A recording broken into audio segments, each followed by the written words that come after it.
¿Qué tal? Muy buenas noches. ¿Cómo están todos ustedes?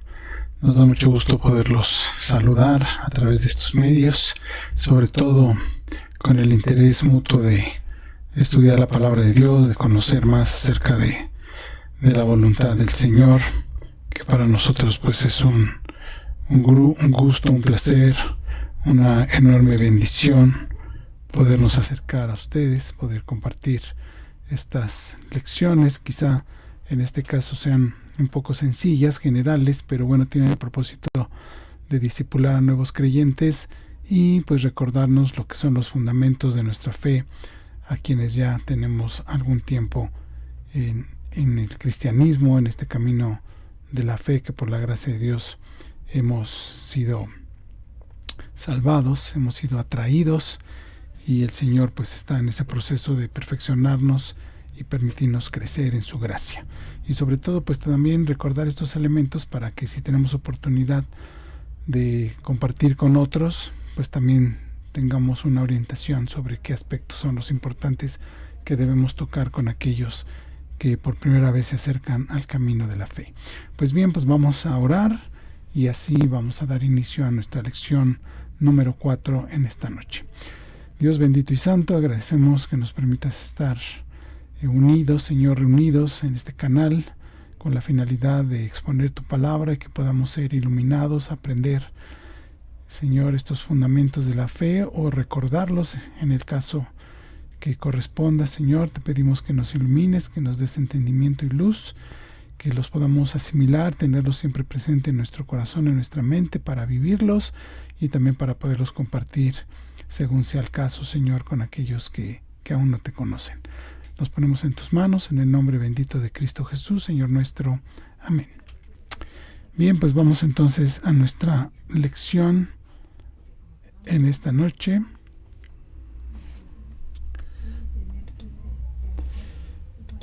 Tenemos aquí nuestro manual y de este lado tenemos nuestra Biblia.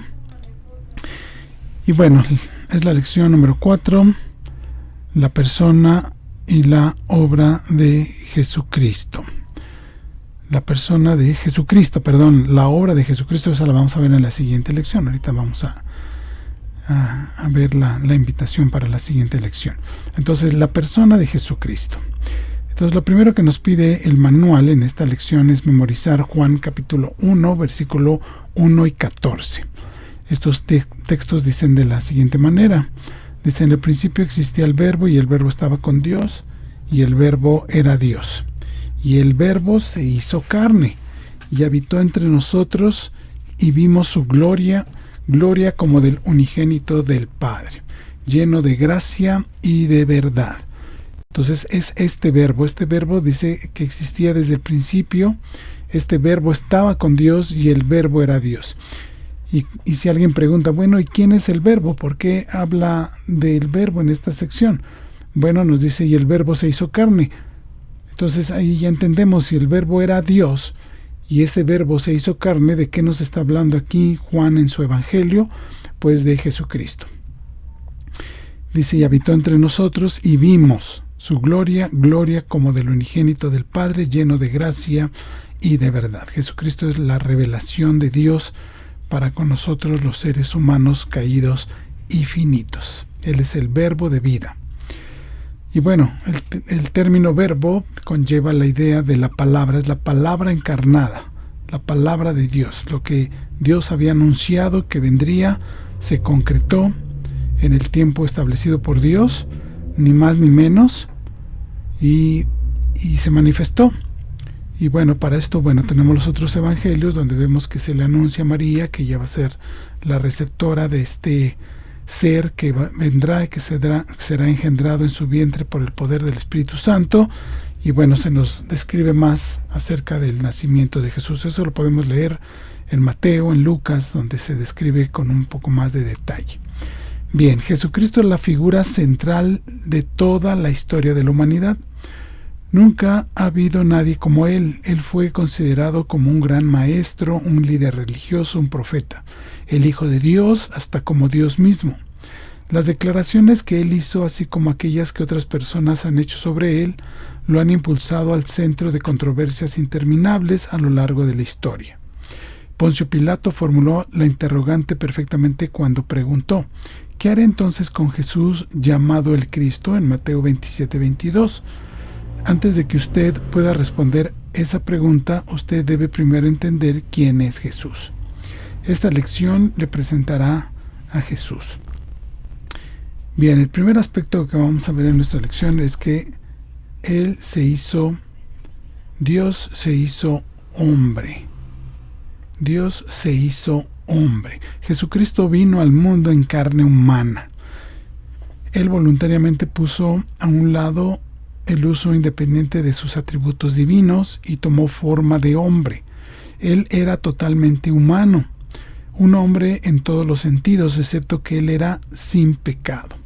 Esto se conoce como la encarnación de Cristo. Eso es un aspecto fundamental de la fe cristiana, puesto que a través de la historia ha habido diferentes intentos. De hecho, la persona de Cristo es el eje, es el centro de nuestra fe, por eso somos cristianos. Y a través de la historia se ha tratado de desacreditar la persona de Cristo y algunos de sus aspectos que son pilares de nuestra fe, como el aspecto de su encarnación. Algunos decían que no se encarnó, no tomó forma de hombre, sino solo una apariencia humana. Eso es falso, puesto que si Jesucristo solo hubiera tomado una apariencia humana y no era hombre como nosotros, entonces ¿quién murió en la cruz? Entonces no murió en realidad. Entonces lo que murió era una apariencia, y si lo que estuvo en la cruz era una apariencia de hombre y no murió y no derramó su sangre, seguimos perdidos, no hay esperanza para nosotros. Era necesario que el Mesías prometido por Dios se encarnara, tomara forma humana sin pecado, ¿sí? En su carne él sufrió el castigo de Dios que lo llevó a morir en la cruz, pero en su condición divina él pudo soportar la ira de Dios para llevar a cuestas nuestros pecados, morir por ellos y resucitar triunfante de la tumba. Entonces, esta es una realidad. El Hijo de Dios vino a este mundo, tomó forma humana, nació de una mujer humana, pero sin contaminación, sin pecado. Entonces, ¿qué dice Filipenses 2:6 acerca de Jesús antes de convertirse en hombre? Dice: el cual, siendo en forma de Dios, no estimó el ser igual a Dios como cosa a que aferrarse. Entonces no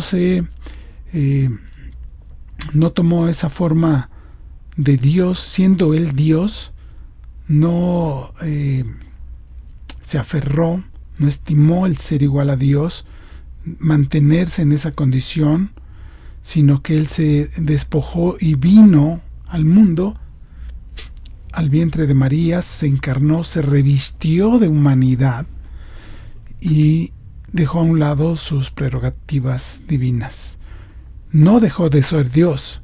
En Jesús armonizaba perfectamente la naturaleza humana y la naturaleza divina. No dejó de ser hombre ni tampoco dejó de ser Dios.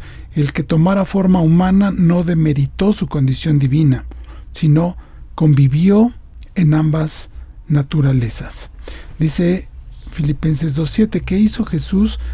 Sino que se despojó a sí mismo, tomando forma de siervo, hecho semejante a los hombres. Entonces Jesucristo se hizo semejante a nosotros. Tomó forma humana, ya dijimos, sin pecado, pero en esa humanidad se amalgamaron tanto la condición o la naturaleza humana con la naturaleza divina.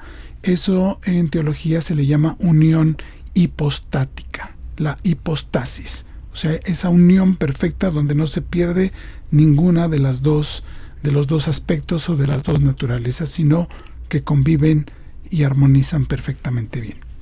Bien, Jesús era totalmente humano. Describa el crecimiento de Jesús y su desarrollo como un joven. Dice en Lucas 2:40 y 52. Dice: y Jesús crecía en sabiduría y en estatura y en gracia con para con Dios y los hombres. Eso dice Lucas 2:52. Y en el versículo 40 dice: y el niño crecía y se fortalecía y se llenaba de sabiduría, y la gracia de Dios era sobre él. Entonces él, como cualquier niño, crecía, se desarrolló humanamente su cuerpo, sus órganos, sus tejidos, sus huesos. ¿Sí? De ser un niño recién nacido, como lo leemos en Lucas, ¿sí? Llegó a ser un joven, un adolescente, y después pues fue un hombre completamente desarrollado. Pero además se fortalecía no solamente físicamente, sino espiritualmente, y se llenaba de sabiduría, y la gracia de Dios era sobre él. Vamos a ver algunos aspectos de la humanidad de Cristo. Dice: ¿cuál fue la respuesta de Jesús cuando estuvo cansado? Lo leemos en Marcos 4:38. Dice: y él estaba en la popa, porque estaban atravesando el mar de Galilea, durmiendo sobre un cabezal, y le despertaron y le dijeron: maestro, ¿no tienes cuidado que perecemos? Entonces él estaba durmiendo. Entonces esto habla de su naturaleza humana. Él tenía que tener periodos de descanso. Si bien leemos que él iba al monte a orar, pasaba la noche orando, sí, lo hacía, pero en su condición humana, o sea, a costa también de su naturaleza humana. Se cansaba, le ganaba el sueño. En ese momento él estaba completamente dormido. Dice: ¿cuál fue la respuesta de Jesús a la falta de comida? En Lucas 4:2 dice: y por 40 días y era tentado por el diablo, y no comió nada en aquellos días, pasados los cuales tuvo hambre. Algunos piensan que Jesús, siendo Dios, pues realmente él se podía sobreponer o estar por encima de la condición humana sin que esto le causara ningún estrago. Pero en la Biblia da testimonio que su condición humana también se resintió, tuvo sueño, tuvo hambre. Dice el 4.4, ¿cómo se sintió Jesús después de un viaje? En Juan 4:6 dice: y estaba allí un pozo de Jacob, el pozo de Jacob. Entonces Jesús, cansado del camino, se sentó así junto al pozo.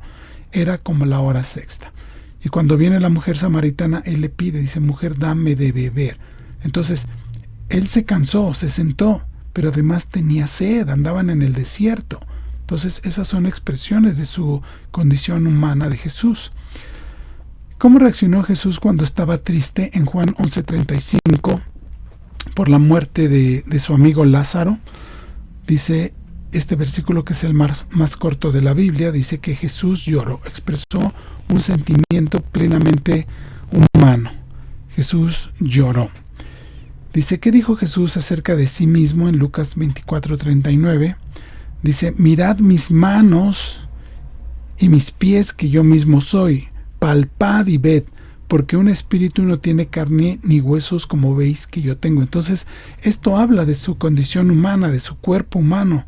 Él estaba revestido de humanidad. Él tenía un cuerpo como nosotros, huesos, tenía piel, tenía tendones, ¿sí? Ojos, oídos, boca, lengua.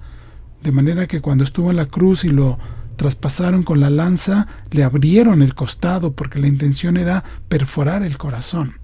Y al perforar brotó agua y sangre, ¿no? Cuestiones netamente propias de la condición humana. Bien, el hombre, quien es Dios. Vamos a hablar acerca de esto. El hombre, quien es Dios. A pesar de que Jesús tomó la forma de un hombre, él todavía era completamente Dios, lo que mencionábamos. El punto anterior, pues hablamos de su humanidad, de aspectos propios de su humanidad, pero él no dejó de ser Dios. Considere las siguientes marcas de deidad atribuidas a Cristo. Vamos a ver algunos atributos propios de la deidad de Cristo. Dice: lea los siguientes versículos, los cuales describen los diversos atributos de Cristo. En primer lugar, Él es soberano. En Mateo 28:18, ¿qué dice este texto? Dice: Jesús se acercó y les habló diciendo: toda potestad me es dada en el cielo y en la tierra. ¿Sí? Potestad que solo le compete o le es atribuida a Dios. Entonces Jesús puede decir estas palabras por la única razón de que Él es Dios. Recordemos que cuando hablamos del término Dios estamos hablando tanto del Padre, del Hijo y del Espíritu Santo. En la lección anterior hablamos de los atributos de Dios en general. En este caso estamos hablando del Hijo, de la segunda persona de la divinidad, quien es Dios y por lo tanto también comparte los mismos atributos de la deidad. Entonces Él es soberano. Tiene todo poder, toda potestad, toda capacidad de decisión. Pero Él vino en sujeción al Padre. Esto es importante porque muchos se confunden, porque leen textos donde dice que Él no puede decir nada que no le es dado por el Padre. Entonces dice, vemos una distinción. Uno es Dios el Padre y Jesús el hombre. Entonces, ¿cómo ponemos a Jesús al mismo nivel de Dios si Él es hombre? Bueno, efectivamente, en su condición humana en este mundo, vino en sujeción al Padre. Se establece un orden, el cual fue establecido desde antes de la fundación del mundo. Él vino en obediencia como ejemplo para nosotros, para que entendamos que si Él, siendo Dios, el Hijo eterno de Dios el Padre, vino en obediencia, oraba, se sujetaba a Dios, si Él siendo Dios lo hizo por nosotros para morir por nuestros pecados, nosotros ahora debemos también estar en total sujeción y obediencia a Dios. Si Jesús lo hizo, con mayor razón nosotros, siendo humanos finitos, mortales, caídos, ¿no? Entonces, ese es el ejemplo que Jesús nos viene a dar. Entonces dice que Él es eterno. En Primera de Juan 1, 1 y 2 dice, lo que era desde el principio, lo que hemos oído, lo que hemos visto con nuestros ojos, lo que hemos contemplado y palparon nuestras manos tocante al verbo de vida, porque la vida se manifestaba y la hemos visto y testificamos y os anunciamos la vida eterna, la cual estaba con el Padre y se nos manifestó. ¿Cómo se nos manifestó? En Cristo Jesús. Si Jesús no hubiera tenido poder de conceder o dar, otorgar la vida eterna, no hubiera podido ofrecerla. Y la vida eterna es algo que solo Dios da. Entonces, es cierto que el Padre envió a Jesús, pero Jesús ofrece vida eterna a los que creen en Él. Solo Jesús puede dar esa vida eterna por una razón, porque Él también es Dios. Él es inmutable, no cambia. En Hebreos 13:8 dice, Jesucristo es el mismo ayer, hoy y por los siglos. ¿Sí? Su misión, su labor, su obra permanece inmutable por los siglos. Él vino, tomó forma humana, murió en la cruz, fue sepultado, resucitó con esa condición humana, pero glorificada, una naturaleza glorificada, y ascendió a los cielos. ¿Sí? Añadió su humanidad a su divinidad. Eso no le restó divinidad, por supuesto. Ahora nos promete que en la resurrección, cuando Él nos convoque, o cuando muramos, seremos revestidos de un cuerpo semejante al que Él tiene para estar delante de Él, adorándolo por toda la eternidad. Entonces, Él no cambia. No quiere decir que al morir su cuerpo quedó ahí y volvió al cielo en forma divina, permanece siendo Dios y su cuerpo quedó en el olvido. No, Él ascendió al cielo en su cuerpo humano, pero ya dijimos un cuerpo humano glorificado. Entonces, y así permanece y así se ha de manifestar por segunda vez cuando venga de nuevo a esta tierra. Él es omnisciente, todo lo sabe, dice Colosenses 2, 2 y 3.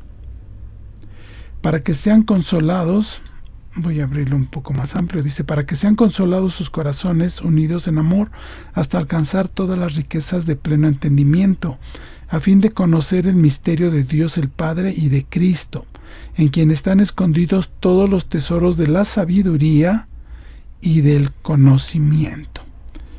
¿Sí?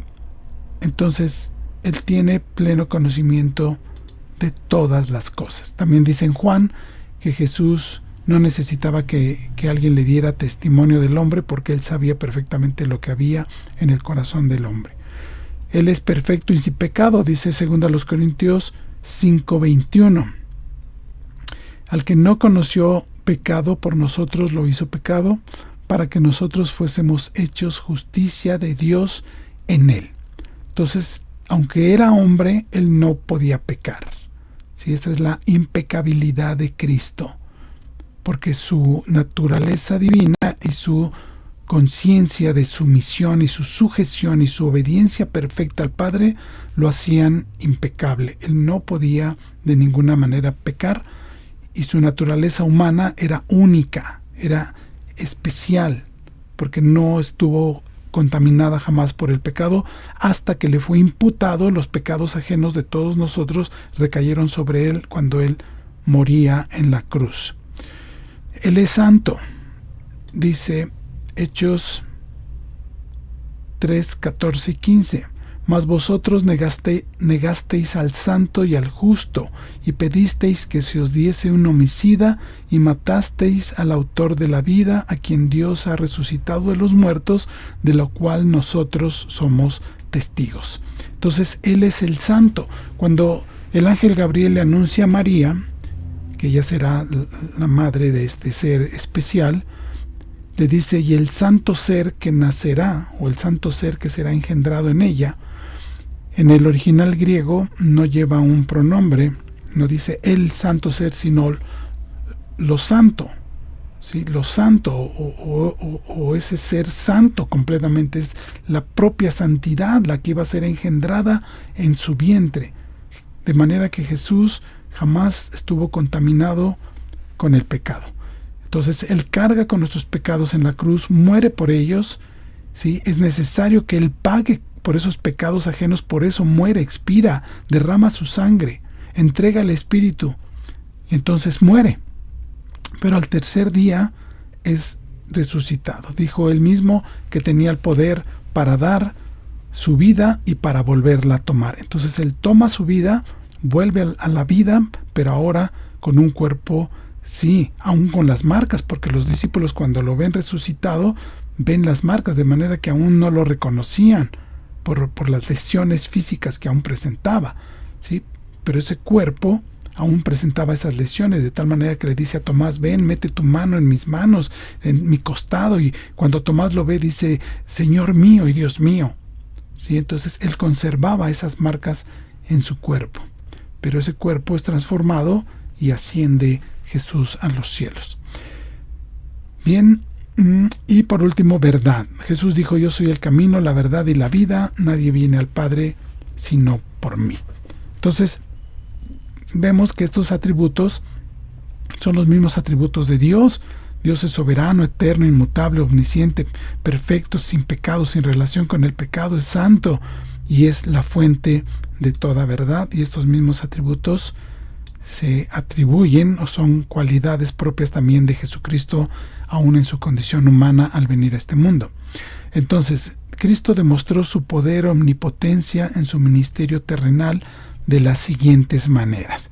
Vamos a ver cómo lo hizo. En Mateo 8, 23 y 27, la creación se sujeta a Él, ¿sí? Manifestó su poder en la creación al calmar la tormenta. Tenemos aquí el texto. Dice: y entrando él en la barca, sus discípulos le siguieron, y he aquí que se levantó en el mar una tempestad tan grande que las olas cubrían la barca, pero él dormía. Y vinieron sus discípulos y le despertaron diciendo: sálvanos, Señor, sálvanos, que perecemos. Él les dijo: ¿por qué teméis, hombres de poca fe? Entonces, levantándose, reprendió a los vientos y al mar, y se hizo grande bonanza.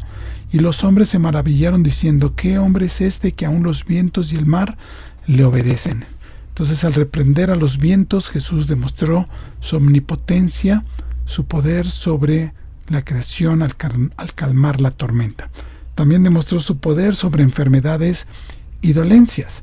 Dice: y al ponerse el sol, todos los que tenían enfermos de diversas enfermedades los traían a él, y él, poniendo las manos sobre cada uno de ellos, los sanaba. Entonces él tenía todo poder. ¿Por qué? Porque las enfermedades, las dolencias físicas vienen como consecuencia del pecado. Nuestro cuerpo se va deteriorando y somos vulnerables a diferentes padecimientos que originalmente no existían, sino que son parte de la corrupción que trajo el pecado al entrar a este mundo, al entrar a la creación de Dios. Entonces Jesucristo demuestra su señorío y su poder al reprender las enfermedades y sanar a los enfermos. Y esto es una demostración en los evangelios que él era quien dijo ser el Mesías, el enviado de Dios. De esta manera él comprobó el ser enviado por Dios. ¿Sí? Esto le dio certeza a su ministerio. Entonces, esto es importante entenderlo. ¿Sí? Aunque Jesús tiene todo el poder para sanar toda enfermedad, ¿sí? Pero también es soberano y él también sabe qué es lo que permite nosotros. Esto es importante que lo entendemos, que Jesucristo, Dios mismo, no está obligado de ninguna manera a reprender toda enfermedad. En los tiempos de Jesús hubo muchos enfermos y hubo mucha gente que murió quizá de cáncer o de cualquier otra cosa. ¿Sí? Realmente aquellas personas que Jesús sanó eran en los lugares donde él visitaba para testificar y para predicar el evangelio y darse a conocer y que la gente lo observara y lo escuchara. ¿Sí? Era parte de su ministerio en la tierra. Cuando aquel leproso llegó, le dijo: Señor, si quieres puedes limpiarme. Y él le dijo: quiero ser limpio. Lo limpió. ¿Sí? Pero muchos leprosos no fueron limpios en los tiempos de Jesús. Con esto quiero decir que aún en nuestros días, aún como creyentes, Jesús no está obligado a sanarnos. En ocasiones incluso él permite que pasemos por momentos de enfermedad para que aprendamos a someternos a él, reconocer su señorío y reconocer que aunque muramos en este mundo, aunque partamos de este mundo, muramos, ¿sí? Porque estamos sujetos a esa corrupción en nuestro cuerpo natural, pero que tengamos la confianza y la certeza que en él tenemos vida eterna y lo que nos espera al partir de este mundo es glorioso y no hay nada de compararse con él. Y no nos queda más que sujetarnos y permitir que él haga su obra en cada uno de nosotros, si es que a él le place que pasemos por momentos de enfermedad. Bien, aunque eso puede ser otra plática, pero es importante mencionarlo, porque hay algunos que exigen, o sea, esto que estoy diciendo, algunos a lo mejor aquí van a apagar el video, pero bueno, lo tengo que decir. Algunos están aferrados de que Jesús tiene que sanar a todos. No, Jesús no sanará a todos. Jesús sana a algunos para su gloria y su honor, como testimonio. Si él sabe a quién, cuándo, por qué. Algunos quizás los tarde un poco más y después los sane, y quizás otros enfermen y quizás algunos mueran de alguna enfermedad. ¿Sí? Pero en todo esto, en todo y por todo debe ser glorificado a Dios. Usted está enfermo, dele gloria a Dios, dele gracias y manténgase firme en la palabra y en la fe del Señor. También él reprende a los demonios. Dice: estaba en la sinagoga un hombre que tenía un espíritu de demonio inmundo, el cual exclamó a gran voz diciendo: déjanos, ¿qué tienes con nosotros, Jesús Nazareno? ¿Has venido para destruirnos? Yo te conozco, quién eres, el Santo de Dios. O sea, los demonios conocen quién es Jesús y sus atributos.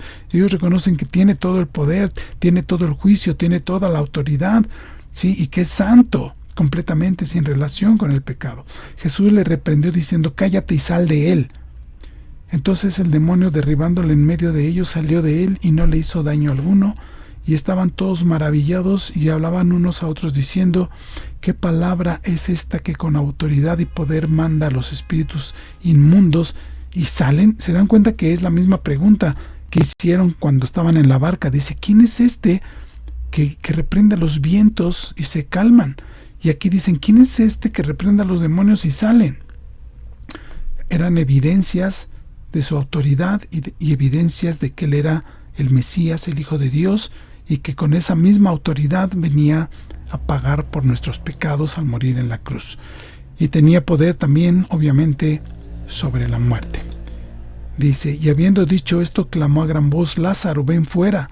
Y el que había muerto salió, atada las manos y los pies con vendas, y el rostro envuelto en un sudario. Jesús les dijo: desatadle y dejadle ir.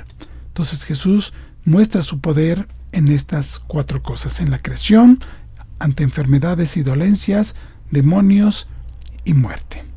Bien. ¿Qué autoridad tenemos aquí abajo? ¿Qué autoridad adicional ejercitó y reclamó Jesús? En Marcos 2, 3 y 12. Sí, es Marcos 2, capítulo 3 al 12. Bueno, vamos a buscarlo aquí en nuestra Biblia. Vamos a ocupar nuestra Biblia que está aquí. Entonces es Marcos 2. Bueno,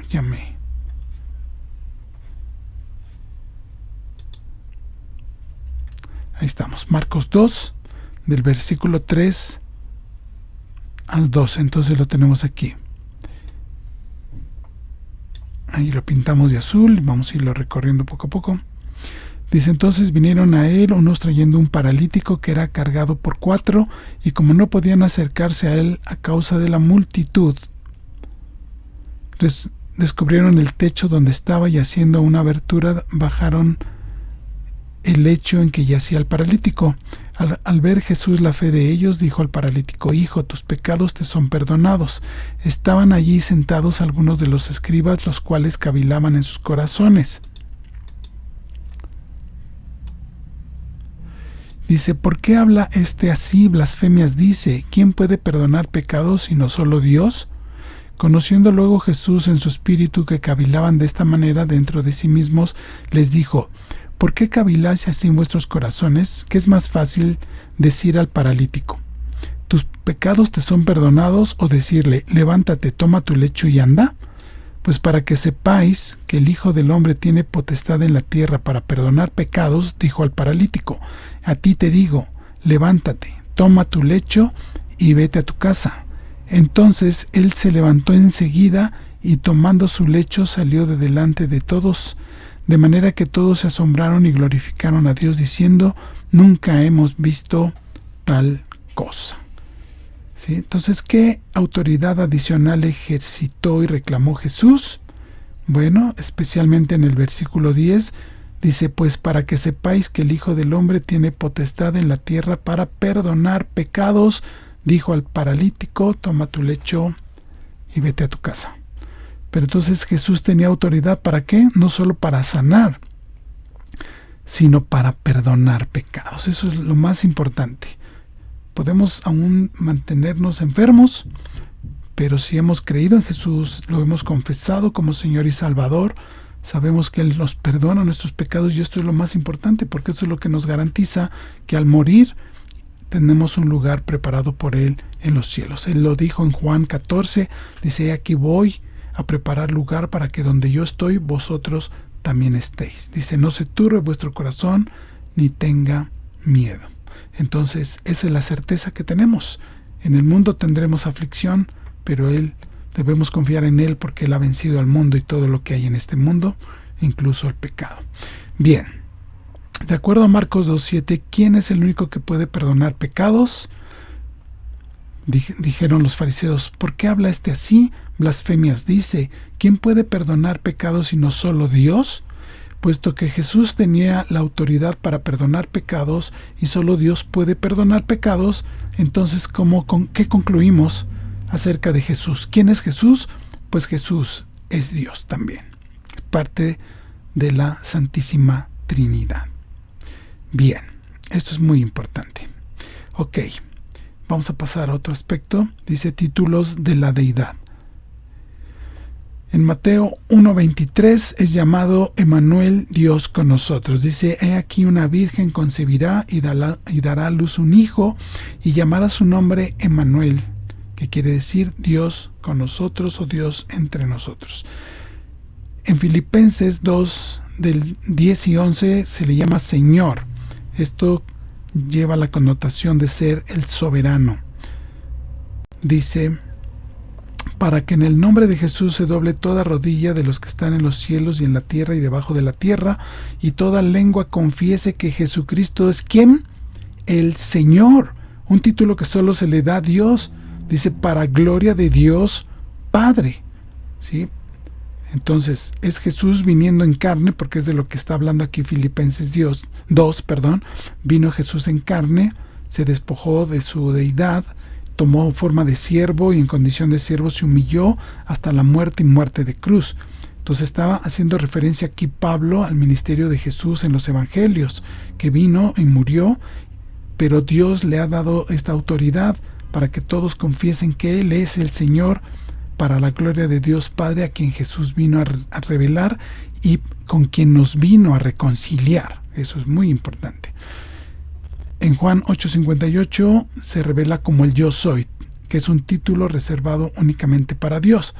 Dice en Juan 8:58, Jesús les dijo, de cierto os digo, antes que Abraham fuese, yo soy. Es un título con el cual Dios se revela también a la nación de Israel.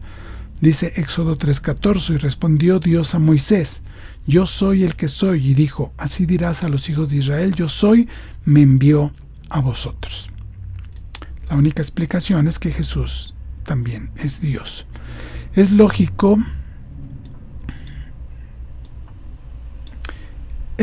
creo yo, que aquel que es primero en rango en el universo, aquel que es el punto de referencia para la historia, aquel que es el agente, la meta, el precursor, el sostenedor y el gobernador en la esfera de la creación, aquel que es la cabeza de la iglesia y aquel que es el principio, la fuente y el principal, aquel que es el primero de todos los resucitados, aquel que es el primer fruto, si se puede decir, de aquellos que durmieron, ese tiene el derecho al título de preeminente.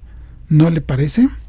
Bueno, esto es una cita del pastor John MacArthur. Y por supuesto que merece Jesús ese título de ser el preeminente sobre todas las cosas, porque Él es el Hijo de Dios. Es Dios hecho hombre. Bien, declaraciones de su deidad. Escriba las declaraciones claves. En Colosenses 2:9 leemos, porque en Él habita corporalmente toda la plenitud de la deidad. En Jesús, dice, habita corporalmente, en su cuerpo habita toda la plenitud de la deidad. Por eso es que Jesús se despojó a sí mismo, lo que se llama en teología la kenosis, ¿sí? Se despojó, ¿sí? Se limitó. Así debemos entenderlo. Se limitó de ciertas prerrogativas y facultades divinas porque en ese cuerpo humano estaba conteniendo toda la plenitud de la deidad. Pero vino en sujeción, en humildad, para cumplir la misión que le fue consignada por el Padre. En Hebreos 1, 2 y 3 dice, Dios, habiendo hablado muchas veces y de muchas maneras en otro tiempo a los padres por los profetas, y en estos postreros días nos ha hablado por el Hijo, a quien constituyó heredero de todo, y por quien asimismo hizo el universo, el cual, siendo el resplandor de su gloria y la imagen misma de su sustancia, y quien sustenta todas las cosas con la palabra de su poder. Entonces, otra vez, una declaración de la deidad de Cristo. Dios de ninguna manera podía concederle a una criatura facultades que solo a Él le corresponden. De ninguna manera. ¿Por qué? Porque no le va a dar su gloria a nadie más, es gloria que solo a Él le pertenece. Pero estamos viendo que aquí el Hijo tiene esas mismas facultades y recibe el mismo honor y gloria que el Padre. Y la única explicación es que Él y el Padre son uno, como lo dice en Juan, cuando le dice Felipe, Maestro, muéstranos al Padre y nos basta. Y le dice, ¿cuánto tiempo he estado con ustedes, Felipe, y no han conocido al Padre? El que me ha conocido a mí, ha conocido al Padre, porque yo y el Padre uno somos. Esa unidad solo puede explicarse porque son una misma deidad. En Juan 1:14, que fue el versículo que leímos al principio, nos dice que Jesucristo es Dios. Dice, en el principio era el Verbo, y el Verbo era con Dios, y el Verbo era Dios. Y aquel Verbo fue hecho carne y habitó entre nosotros, y vimos su gloria, gloria como del unigénito del Padre, lleno de gracia y de verdad. Gracia y verdad que solo le corresponden al Padre mismo, que nos fue revelada en la encarnación de Cristo. Tito 2:13 dice, aguardando la esperanza bienaventurada y la manifestación gloriosa de nuestro gran Dios y Salvador, Jesucristo. Entonces, esta estructura gramatical, cuando dice aguardando la esperanza bienaventurada y la manifestación gloriosa ¿de quién? De nuestro gran Dios y Salvador. Estos dos atributos, estas dos cualidades, nuestro gran Dios y Salvador, se refieren a un solo aspecto, ¿sí? A un sustantivo. ¿Cuál es el sustantivo sobre el cual recaen estos dos aspectos?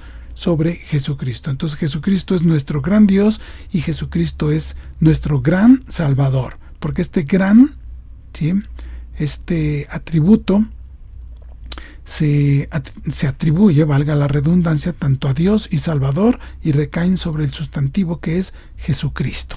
Él es nuestro gran Dios y Él es nuestro gran Salvador. Bien, vamos adelante. El Cristo, quien es Salvador, precisamente de lo que estamos hablando anteriormente, dice, de acuerdo a Juan 3:17, Jesús es el Salvador del mundo. Enliste los siguientes títulos que describen la gracia salvadora de Dios. Bueno, Juan 3:17 dice, porque no envió Dios a su Hijo al mundo para condenar al mundo, sino para que el mundo sea salvo por medio de él. Sí, Dios no envió a su Hijo al mundo para condenar al mundo por una razón, porque el mundo ya estaba condenado. Jesús vino a los judíos. ¿Qué pasaba con los chinos? ¿Qué pasaba con los habitantes de América? Con todas las demás naciones estaban muriendo en sus pecados y estaban siendo ya condenados por rebelarse ante Dios, quien se reveló a ellos por medio de la naturaleza. Entonces, Jesús no vino al mundo a condenar al mundo, puesto que el mundo ya estaba condenado, sino vino para dar salvación a todos aquellos que creyeran en Él. Juan 1:29 dice, el siguiente día vio Juan a Jesús que venía a él y dijo, he aquí el Cordero de Dios que quita el pecado del mundo. Es el único Cordero de Dios, el sacrificio perfecto enviado por Dios para derramar su vida, su sangre en la cruz, para el perdón de nuestros pecados, para lavar nuestros pecados, porque Él es el único que quita totalmente el pecado del mundo. Anteriormente los corderos del Antiguo Testamento, su sangre al morir solo cubrían temporalmente el pecado, pero Jesús viene a quitar el pecado de una vez y para siempre. Juan 6:35 dice, Jesús les dijo, yo soy el pan de vida, el que a mí viene nunca tendrá hambre y el que en mí cree no tendrá sed jamás. Está hablando de la salvación, el hambre de salvación y la sed de salvación. No solo se refiere a la cuestión física, sino a la cuestión espiritual. El hombre, el alma pecaminosa que reconoce su pecado y se arrepiente y está hastiada de su maldad, solo en Jesús encuentra la paz, el reposo, el remanso, el refrigerio a su espíritu, a su alma, al obtener el perdón de sus pecados. Juan 14:6 dice, Jesús le dijo, yo soy el camino y la verdad y la vida, y nadie viene al Padre sino por mí. La exclusividad de Cristo. No hay otro ser, no hay otro medio. No es por cumplir la ley, no es por portarse bien, no hay ninguna otra deidad. ¿Sí? Hay quienes dicen, bueno, Jesús es solamente una manifestación de la deidad. Hay muchos dioses, hay muchos caminos. Jesús es una opción solamente. No, mentira. Jesús es exclusivo y es excluyente. Solo hay un camino y es Él. Y ese camino nos lleva al Padre únicamente por creer en Jesús y en su obra de salvación y redención efectuada en la cruz, en su resurrección, y que ahora vive y vive para siempre y que vendrá a este mundo por segunda vez. Entonces es el único, no hay otro medio, no hay otra forma, no. Eso debemos tenerlo claro y debemos gozarnos en eso, puesto que creemos en Jesús, pero ese debe ser el centro de nuestra predicación. No hay otro medio. No son las mandas, ni las misas, ni los rezos, ni a qué iglesia asistes, ni si te vistes de esta forma, que si te pones gorrito en tu cabeza, que si te dejas la barba, que si te la quitas, que si te vistes de blanco, que nada de eso contribuye a nuestra salvación, nada. Solamente el creer en Jesús, y Él es el foco, el centro. Y es, como lo dije, es excluyente y es exclusivo para nuestra salvación. No hay nada más que Dios acepte más que el sacrificio de su Hijo Jesucristo en la cruz. Bien, por último, el rey quien viene a reinar. Entonces ya vimos que Jesús fue perfecto hombre, Él es Dios, Él viene con una misión como Salvador. es exclusivo y excluyente solo en Él. Al confesar nuestros pecados, obtenemos vida, vida en abundancia, al seguirlo y sujetarnos a Él. Porque además, déjeme decirles algo, Jesús viene y murió, pagó por nuestros pecados, pagó una deuda que Él no tenía, sino que Él la asumió y pagó por ella en la cruz, ¿sí? Al creer en Él somos libres de la culpa del pecado, somos justificados, pero aquí hay algo muy importante. Él pagó con su sangre nuestra salvación, pero Él, al derramar su sangre, también nos compró para ser suyos. No somos de nosotros mismos, no estamos en este mundo para complacernos, ¿sí? Estamos en este mundo para complacerlo a Él, puesto que Él nos compró con su sangre. Somos suyos, somos su posesión perpetua. Entonces usted y yo estamos aquí para rendirnos a Él en su señorío, en su autoridad, y para obedecerlo por el resto de nuestra existencia, comenzando aquí. Así que si le da flojera leer la Biblia, hágase la idea que lo tiene que hacer porque es en obediencia, en gratitud y en servicio a Cristo, porque Él es su Señor. Si Él le manda que ame a sus hermanos, hágalo porque es un mandato de su Señor, de su gobernador, de quien lo compró, a quien usted le pertenece. Que tiene que ir a la iglesia, hágase la idea de que tiene que ir, ofrendar, diezmar, sujetarse al Señor, adorarle, servirlo, mantener una comunión sana con los hermanos, porque eso es lo que Cristo espera de usted, puesto que Él es su Señor, su amo, quien lo compró a precio de sangre. Entonces hágase la idea que todo lo que el Señor manda debemos hacerlo en perfecta sujeción, porque somos de Él. Bien, el Rey que viene a reinar. Jesús no es solamente una persona del pasado, Él es el Rey de Reyes y Señor de Señores. Timoteo 6, 14 y 15 dice que guardes el mandamiento sin mácula ni reprensión hasta la aparición de nuestro Señor Jesucristo, el cual a su tiempo mostrará el bienaventurado y solo soberano Rey de Reyes y Señor de Señores. Jesucristo es Rey y viene a reinar, vendrá por segunda vez a este mundo para imponer su reino por 1000 años, un reino de justicia que este mundo jamás ha conocido, y lo hará por 1000 años para que todo el mundo conste históricamente de que ningún gobernante, ningún dictador ni pudo vivir 1000 años, porque muchos quisieran, pero no pueden, se mueren al final de cuentas, y todo lo que ganaron, todo lo que hicieron se viene abajo. Los reinos cambian.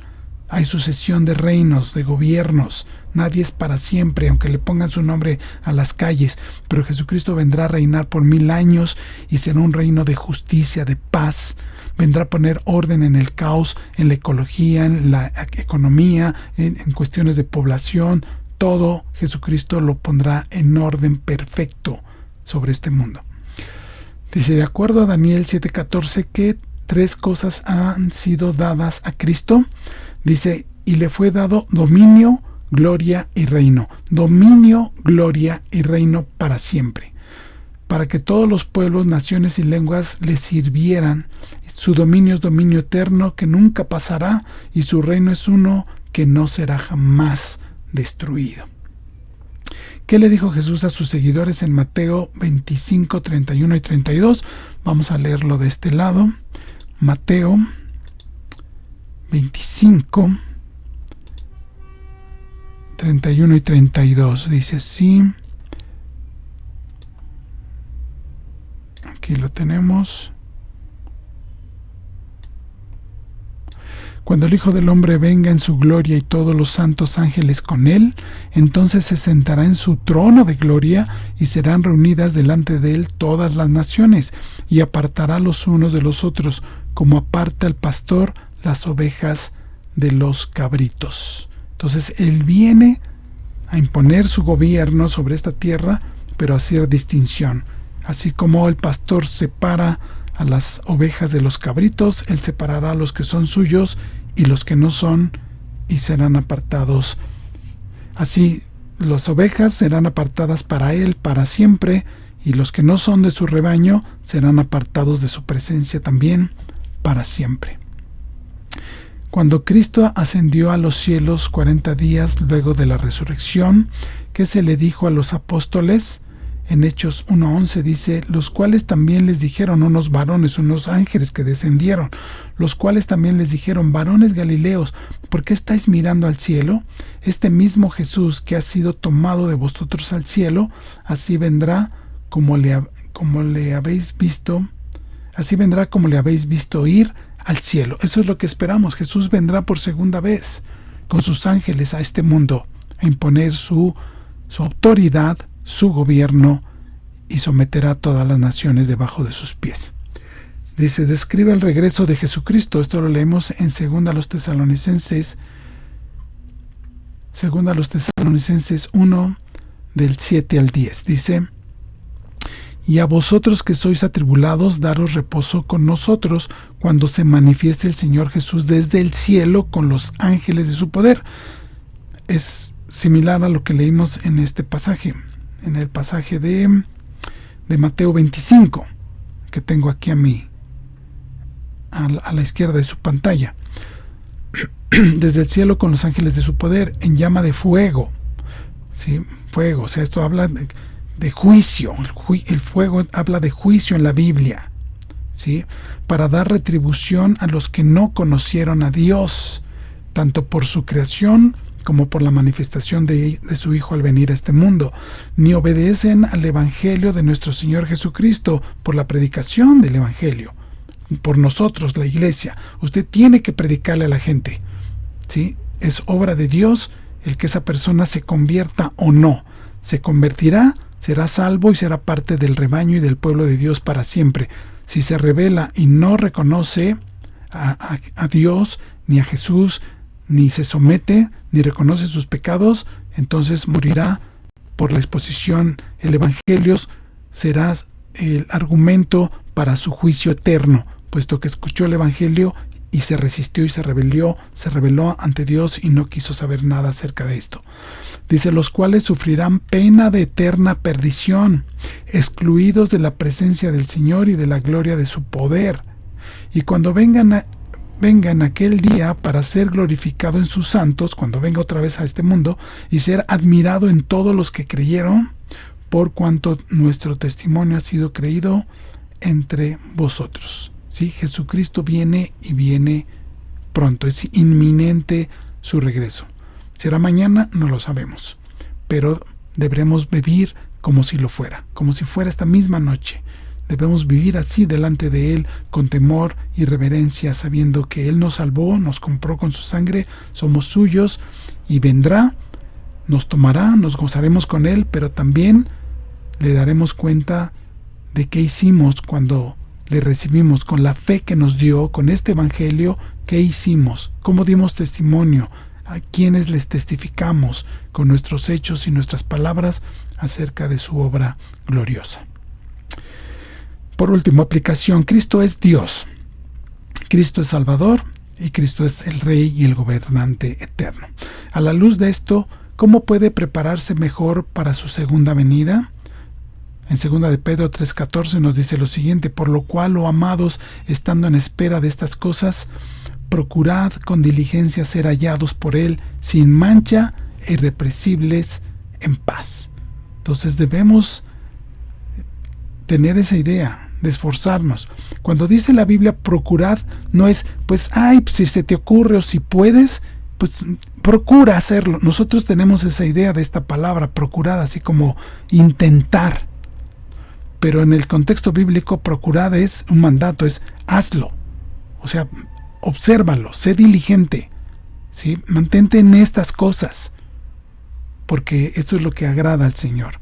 Mantenernos delante de Él sin mancha, irreprensibles, en paz, ser hallados por Él en esta manera. Entonces, procurad es, tenlo presente, cada día, sé diligente en esto, no lo postergues, ni lo dejes a un lado, sino cúmplelo. ¿Qué puede hacer usted durante esta semana para reconocer quién es Él? Leamos Apocalipsis 5, 11 al 14. Dice, y miré y oí la voz de muchos ángeles alrededor del trono y de los seres vivientes y de los ancianos, y su número era millones de millones. Esto es delante del trono. El trono en la Biblia es gobierno, autoridad. ¿De quién? De Dios, de Cristo, de Dios el Padre y de Cristo mismo. Dice, que decían a gran voz: el cordero que fue inmolado, que fue ofrecido, sacrificado, es digno de tomar el poder, las riquezas, la sabiduría, la fortaleza, la honra, la gloria y la alabanza. ¿Sí? Todo esto le corresponden a Él, o sea, todos estos como absolutos. Él merece todo el poder, todas las riquezas, toda la sabiduría, toda la fortaleza, toda la honra, la gloria y la alabanza se centran en Él. Y a todo lo creado, lo cual somos nosotros, que está en el cielo y ahora que estamos en la tierra y debajo de la tierra y en el mar y a todas las cosas que en ellos hay, oí decir: al que está sentado en el trono, otra vez gobierno, autoridad, y al Cordero, sea la alabanza, la honra, la gloria, el poder por los siglos de los siglos. Los 4 seres vivientes decían: amén. Los 24 ancianos se postraron sobre sus rostros y adoraron al que vive por los siglos de los siglos. ¿Qué quiere decir esto? ¿Qué debemos hacer ahora? Rendirnos, tener una vida rendida completamente a Él. Y esto lo manifestamos en dependencia, en obediencia, al orar, al estar continuamente leyendo, aprendiendo, memorizando, estudiando la palabra. ¿Sí? Una vida rendida, como ya lo dije, al señorío de Cristo. Eso es lo que nos corresponde hacer ahora, entre tanto que el Señor venga. Ya sea que Él nos llame, que nos tome, o ya sea que muramos, ya sea que Él nos tome, nos arrebate en las nubes, o sea que venga a este mundo, a esta tierra. ¿Sí? Nosotros que somos creyentes debemos permanecer firmes y fieles, testificando de Él, sirviéndole, obedeciéndole y glorificando su santo y bendito nombre. Bien, pues la siguiente lección número 5, es la obra de Cristo. Y bueno, pues así llegamos al final de nuestra lección. Pues, ¿qué les ha parecido? ¿Qué han aprendido? ¿Qué han recordado? ¿Qué hay de nuevo? ¿Qué texto les ha parecido interesante? Si algo quedó allí un poco en el aire por las prisas, quizá lo dije muy rápido. Cualquier cosa, pues estamos a sus órdenes. Pueden ustedes estar en contacto con nosotros. Con mucho gusto responderemos cualquier duda que pudiera haber. Y pues bueno, así llegamos al final de esta lección número 4.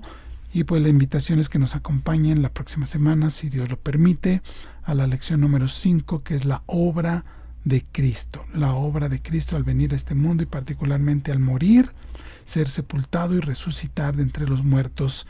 Todo lo que esto conlleva, todo lo que esto significa para nuestra salvación.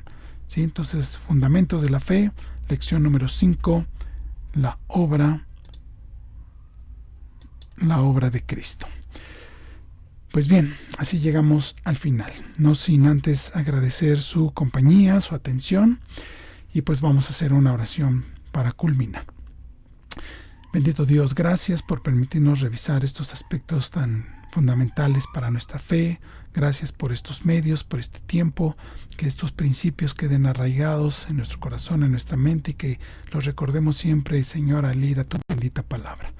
Que forjen, Señor, nuestra fe, Señor, que le den un cimiento firme y fuerte para mantenernos, Señor, constantes delante de tu presencia, Señor, honrándote, adorándote, a lo cual hemos sido llamados para toda la eternidad, y que con esa fidelidad podamos también testificar de quién eres tú, Señor, a aquellos que aún no te conocen. Danos ese valor, danos ese denuedo para testificar, Señor, de tu obra, de tu palabra. Te lo pedimos en el santo y precioso nombre de Cristo Jesús, Señor nuestro. Amén. Pues bien, así llegamos al final. Muchísimas gracias por su tiempo, por su compañía, por su atención, por sus preguntas. También muchas gracias. Y pues, si Dios lo permite, nos vemos la próxima semana. Buenas noches, que Dios les bendiga.